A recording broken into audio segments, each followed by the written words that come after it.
Chapter 5. Syme had vanished. A morning came, and he was missing from work. A few thoughtless people commented on his absence. On the next day nobody mentioned him. On the third day, Winston went into the vestibule of the Records Department to look at the notice board. One of the notices carried a printed list of the members of the chess committee, of whom Syme had become one. It looked almost exactly as it had looked before. Nothing had been crossed out, but it was one name shorter. It was enough. Syme had ceased to exist.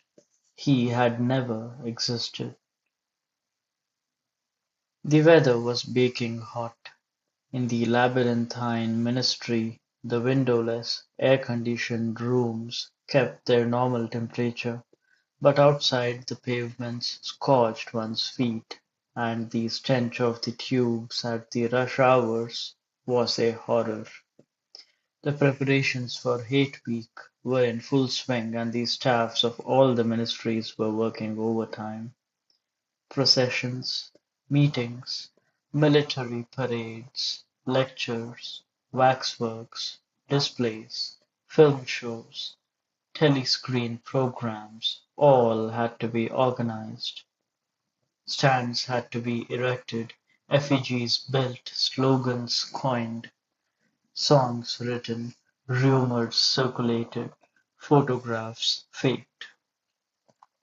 Julia's unit in the fiction department had been taken off the production of novels and was rushing out a series of atrocity pamphlets. Winston, in addition to his regular work, spent long periods every day in going through back files of the Times, and altering and embellishing news items which were to be quoted in speeches. Late at night, when crowds of rowdy proles roamed the streets, the town had a curiously febrile air. The rocket bombs crashed oftener than ever, and sometimes in the far distance there were enormous explosions which no one could explain, and about which there were wild rumors. The new tune, which was to be the theme song of Hate Week, the Hate Song it was called, had already been composed and was being endlessly plugged on the telescreens. It had a savage, barking rhythm which could not exactly be called music, but resembled the beating of a drum, roared out by hundreds of voices to the tramp of marching feet. It was terrifying. The proles had taken a fancy to it, and in the midnight streets it competed with the still popular "It was only a hopeless fancy." The parson's children played at all hours of the night and day, unbearably, on a comb and a piece of toilet paper. Winston's evenings were fuller than ever. Squads of volunteers, organized by parsons, were preparing for the street for Hate Week, stitching banners, painting posters, erecting flagstaffs on the roofs, and perilously slinging wires across the street for reception of streamers. Parsons boasted that Victory Mansions alone would display 400 meters of bunting. He was in his native element and as happy as a lark. The heat and the manual work had even given him a pretext for reverting to shorts and an open shirt in the evenings. He was everywhere at once, pushing, pulling, sawing, hammering, improvising, jollying everyone along with comradely exhortations, and giving out from every fold of his body what seemed an inexhaustible supply of acrid-smelling sweat. A new poster had suddenly appeared all over London. It had no caption, and represented simply the monstrous figure of a Eurasian soldier, 3 or 4 meters high, striding forward with expressionless Mongolian face and enormous boots, a submachine gun pointed from his hip.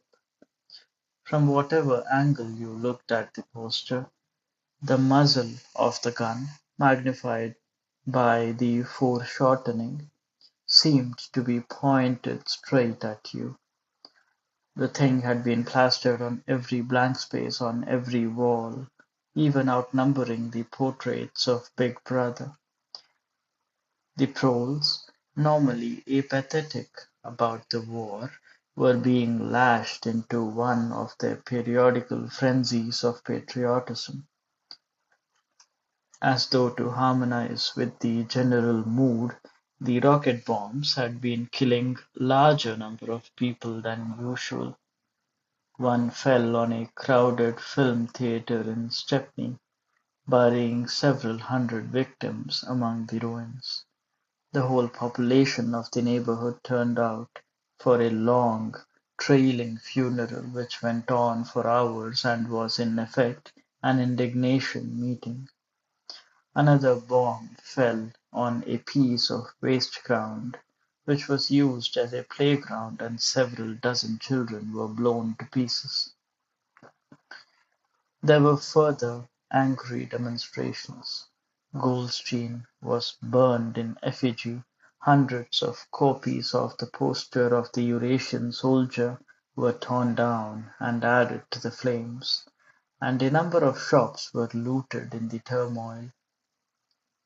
Then a rumor flew round that spies were directing the rocket bombs by means of wireless waves, and an old couple, who were suspected of being of foreign extraction, had their house set on fire and perished of suffocation.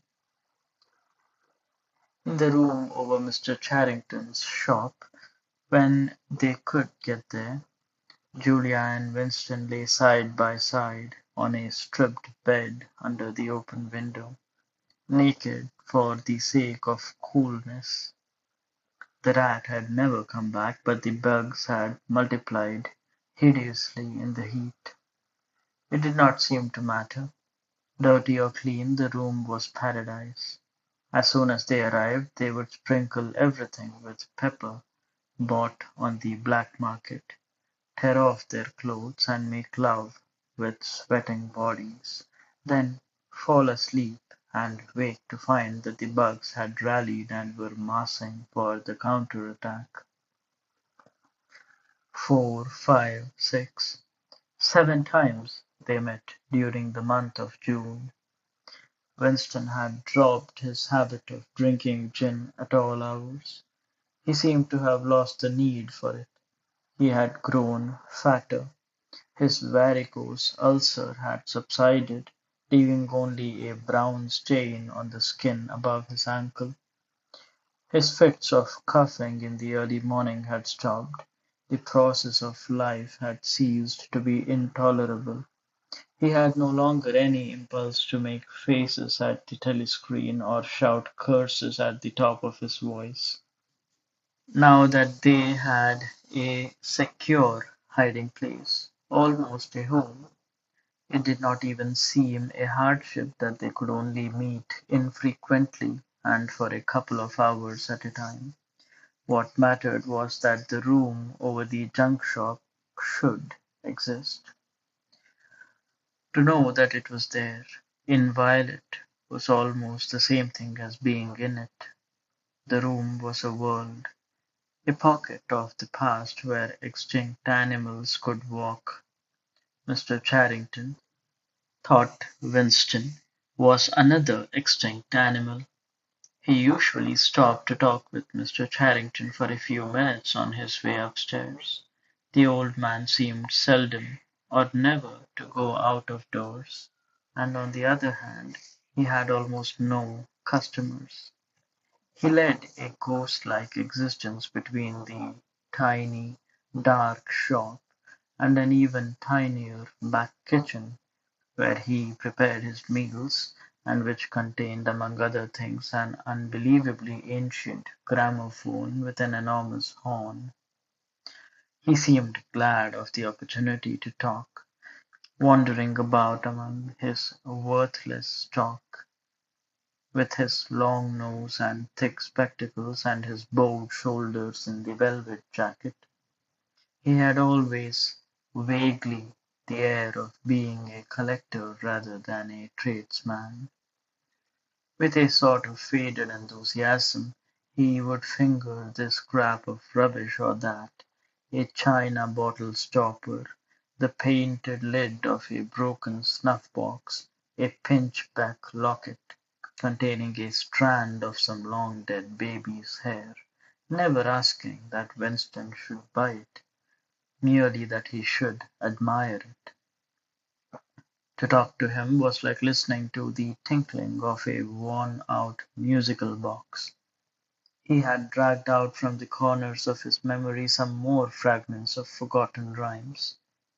There was one about 4 and 20 blackbirds, and another about a cow with a crumpled horn, and another about the death of poor Cock Robin.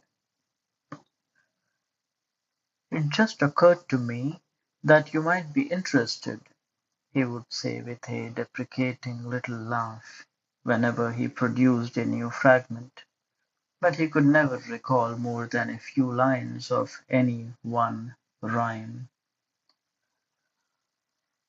Both of them knew, in a way, it was never out of their minds that what was now happening could not last long. There were times when the fact of impending death seemed as palpable as the bed they lay on, and they would cling together with a sort of despairing sensuality, like a damned soul grasping at his last morsel of pleasure when the clock is within 5 minutes of striking. But there were also times when they had the illusion not only of safety but of permanence. As long as they were actually in this room, they both felt, no harm could come to them. Getting there was difficult and dangerous, but the room itself was sanctuary. It was as when Winston had gazed into the heart of the paperweight, with the feeling that it would be possible to get inside that glassy world, and that once inside it, time could be arrested. Often they gave themselves up to daydreams of escape. Their luck would hold indefinitely, and they would carry on their intrigue, just like this, for the remainder of their natural lives. Or Catherine would die, and by subtle manoeuvrings Winston and Julia would succeed in getting married. Or they would commit suicide together. Or they would disappear, alter themselves out of recognition, learn to speak with proletarian accents, get jobs in a factory, and live out their lives, undetected in a back street. It was all nonsense, as they both knew. In reality there was no escape. Even the one plan that was practicable, suicide, they had no intention of carrying out. To hang on from day to day, and from week to week, spinning out a present that had no future, seemed an inconquerable instinct, just as one's lungs will always draw the next breath so long as there is air available. Sometimes, too, they talked of engaging in active rebellion against the party, but with no notion of how to take the first step. Even if the fabulous brotherhood was a reality, there still remained the difficulty of finding one's way into it. He told her of the strange intimacy that existed, or seemed to exist, between himself and O'Brien, and of the impulse he sometimes felt simply to walk into O'Brien's presence, announce that he was the enemy of the party, and demand his help. Curiously enough, this did not strike her as an impossibly rash thing to do. She was used to judging people by their faces, and it seemed natural to her that Winston should believe O'Brien to be trustworthy on the strength of a single flash of the eyes. Moreover, she took it for granted that everyone, or nearly everyone, secretly hated the party and would break rules if he thought it safe to do so. But she refused to believe that widespread, organized opposition existed or could exist. The tales about Goldstein and his underground army, she said, were simply a lot of rubbish which the party had invented for its own purposes, and which you had to pretend to believe in, times beyond number, at party rallies and spontaneous demonstrations. She had shouted at the top of her voice for the execution of people whose names she had never heard, in whose supposed crimes she had not the faintest belief.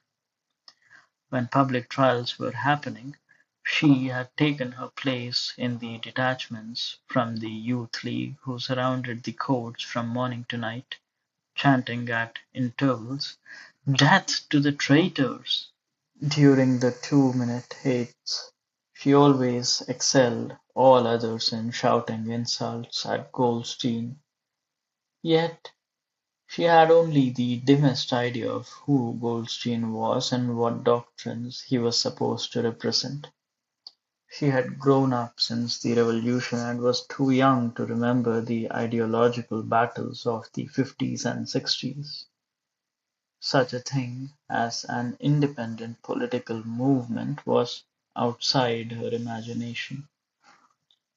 And in any case, the party was invincible.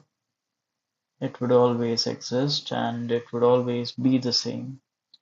You could only rebel against it by secret disobedience, or, at most, by isolated acts of violence, such as killing somebody or blowing something up. In some ways, she was far more acute than Winston, and far less susceptible to party propaganda. Once when he happened, in some connection, to mention the war against Eurasia, she startled him by saying casually that in her opinion the war was not happening. The rocket bombs which fell daily on London were probably fired by the government of Oceania itself, just to keep people frightened. This was an idea that had literally never occurred to him. She also stirred a sort of envy in him by telling him that during the 2 minutes hate her great difficulty was to avoid bursting out laughing. But she only questioned the teachings of the party when they in some way touched upon her own life. Often she was ready to accept official mythology simply because the difference between truth and falsehood did not seem important to her. She believed, for instance, having learnt it at school, that the party had invented aeroplanes. In his own school days, Winston remembered in the late 50s, it was only the helicopter that the party claimed to have invented. A dozen years later, when Julia was at school, it was already claiming the aeroplane. One generation more and it would be claiming the steam engine. And when he told her that aeroplanes had been in existence before he was born and long before the Revolution, the fact struck her as totally uninteresting. After all, what did it matter who had invented aeroplanes? It was rather more of a shock to him when he discovered from some chance remark that she did not remember that Oceania, 4 years ago, had been at war with East Asia and at peace with Eurasia. It was true that she regarded the whole war as a sham, but apparently she had not even noticed that the name of the enemy had changed. "I thought we'd always been at war with Eurasia," she said vaguely. It frightened him a little. The invention of aeroplanes dated from long before her birth, but the switchover in the war had happened only 4 years ago, well after she was grown up. He argued with her about it for perhaps a quarter of an hour. In the end he succeeded in forcing her memory back until she did dimly recall that at one time East Asia, and not Eurasia, had been the enemy. But the issue still struck her as unimportant. "Who cares?" she said impatiently. "It's always one bloody war after another, and one knows the news is all lies anyway." Sometimes he talked to her of the records department and the imprudent forgeries that he committed there.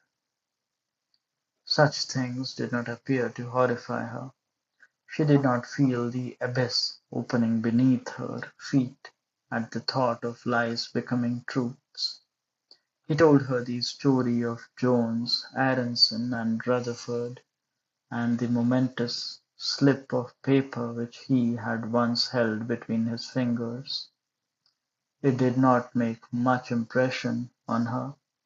At first, indeed, she failed to grasp the point of the story. "Were they friends of yours?" she said. "No, I never knew them. They were inner party members.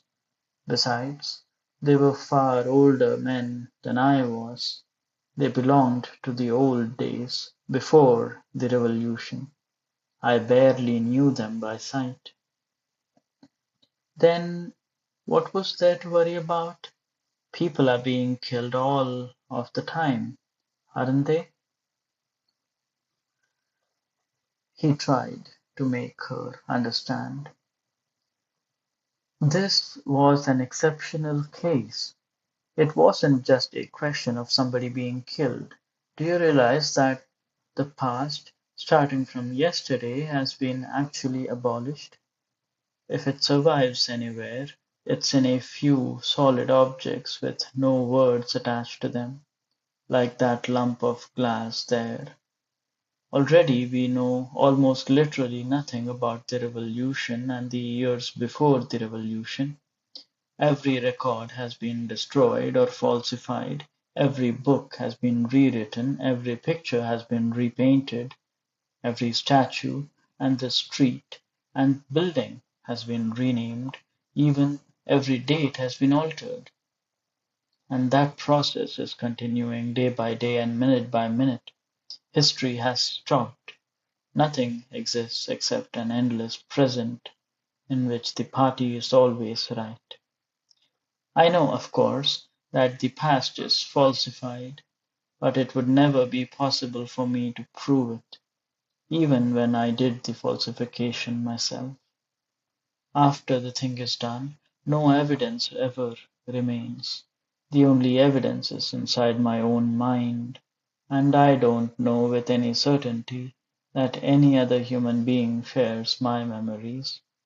Just in that one instance, in my whole life, I did possess actual concrete evidence after the event, years after it. And what good was that? It was no good, because I threw it away a few minutes later. But if the same thing happened today, I should keep it. "Well, I wouldn't," said Julia. "I'm quite ready to take risks, but only for something worthwhile, not for bits of old newspaper.